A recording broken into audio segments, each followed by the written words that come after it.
right now, real quick, think about all the people that you love.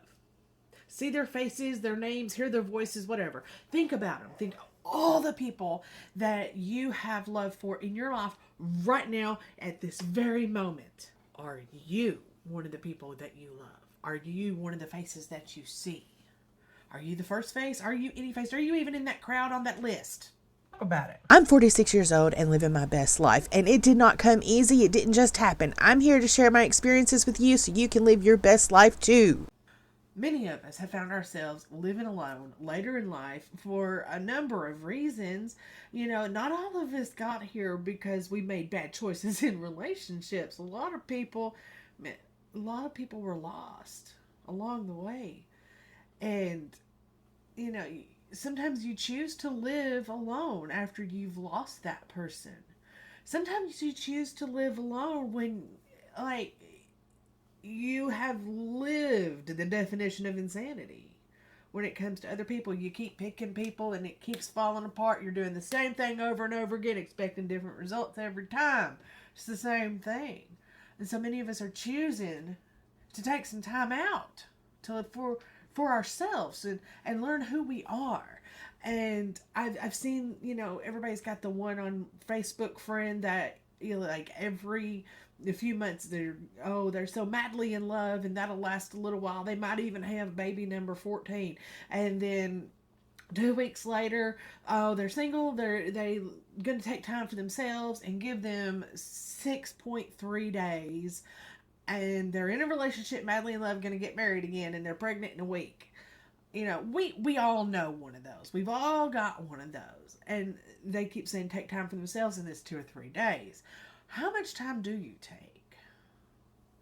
Can you even do it in 2 or 3 days? Can you learn who you really are and learn how to love this person that is with you? You are with you all day, every morning, every night.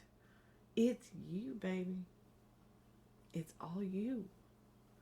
Whether there's anybody else around or not, it's you. And you should probably learn how to not only live with yourself, but love yourself.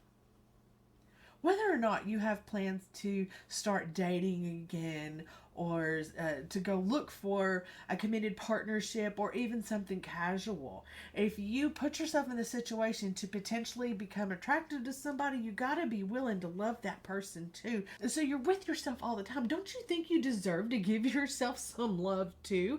And I don't mean self-care. Yeah, that's included, but that's not really what it means. Learn how to love who you are. Learn how to become a person that you love. Sit down sometime and think about the things that in the past have inspired you to feel a strong emotional connection to someone. Were they loyal? Were they honest? Were they compassionate? Were they kind? Were they a strong person? Did you feel protected? Did you feel cared for? And then look at yourself. Okay? Take this list and look at yourself and go through and check the boxes. Do you fit your own profile?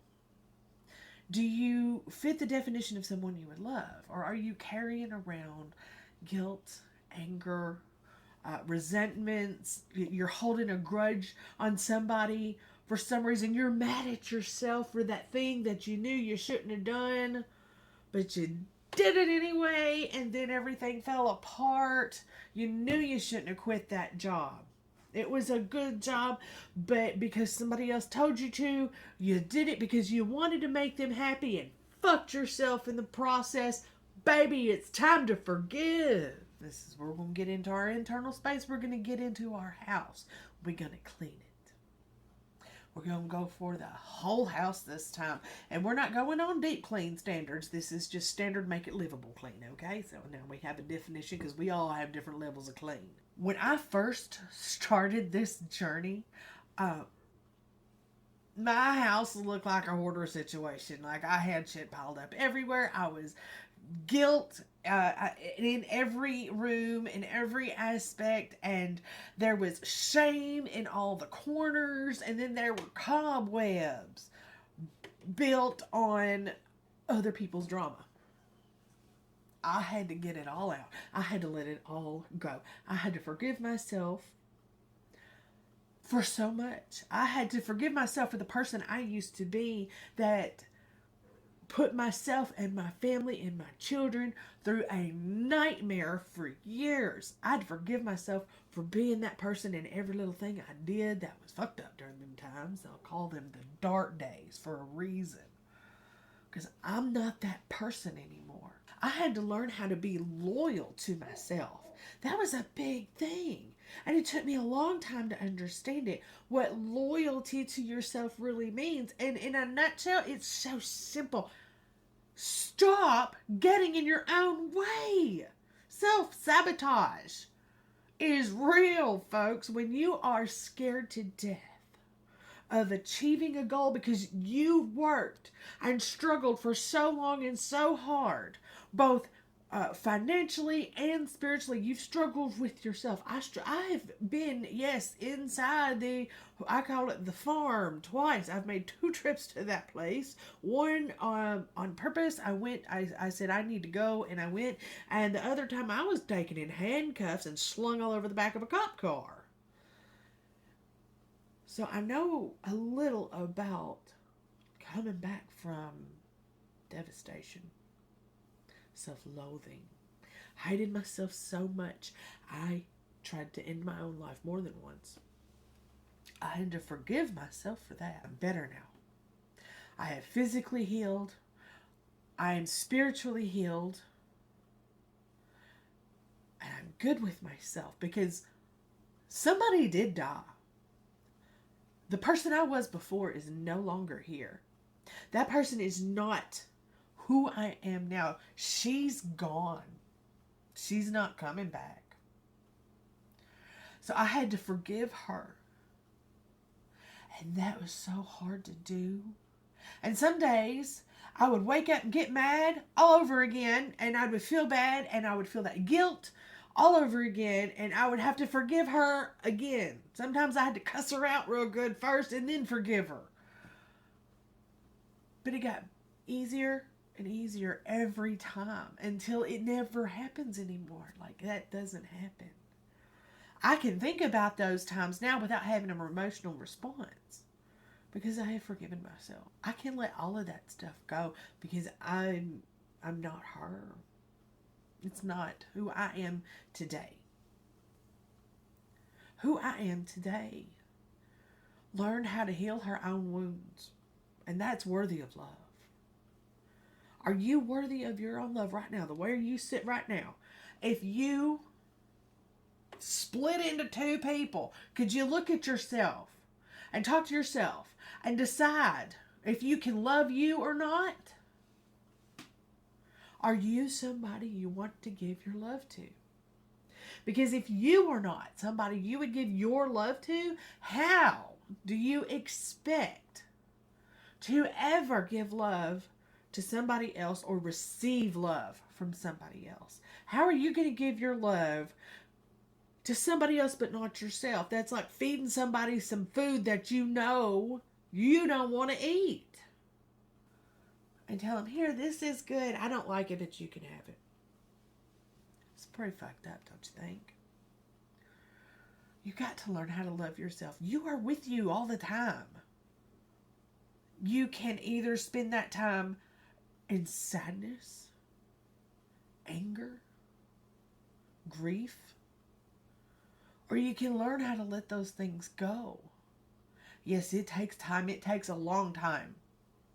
It is not easy, but it is worth it. And it gets better. It feels a little better. Every day you'll feel it when you have a big moment. When you have that feeling when you have been holding on to something for so long and you finally let it go. You didn't know what free felt like anymore. It's like taking off pants that don't fit and never putting them on again. And once you get to the point where you are truly in love with yourself, where you look yourself in the face, in the mirror, you can stand there and you see your hair is fading. You've got scars.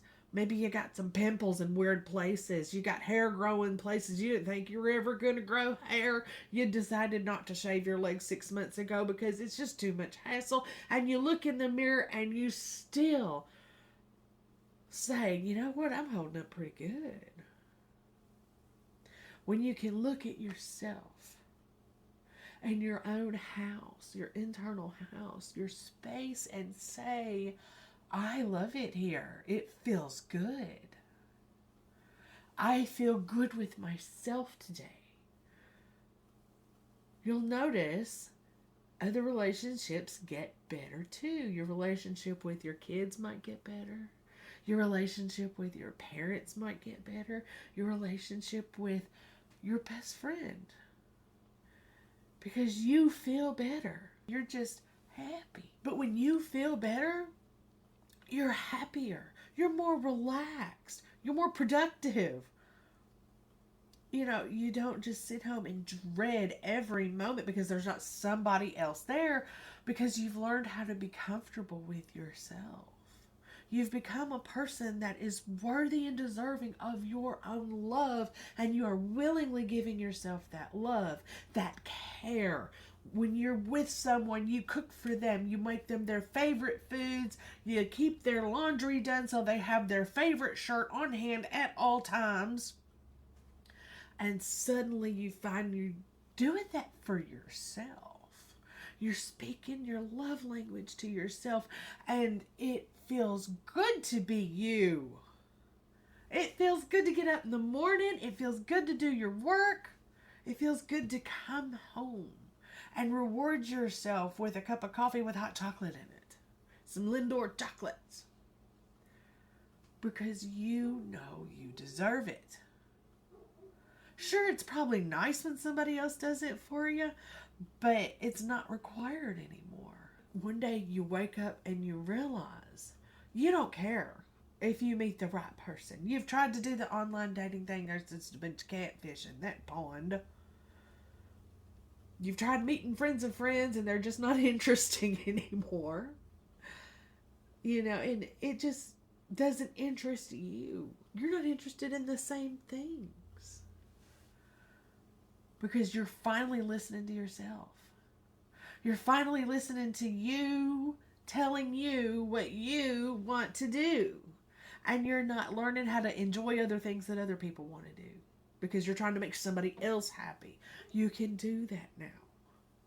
Because you know what you want. Speak your own love language to yourself.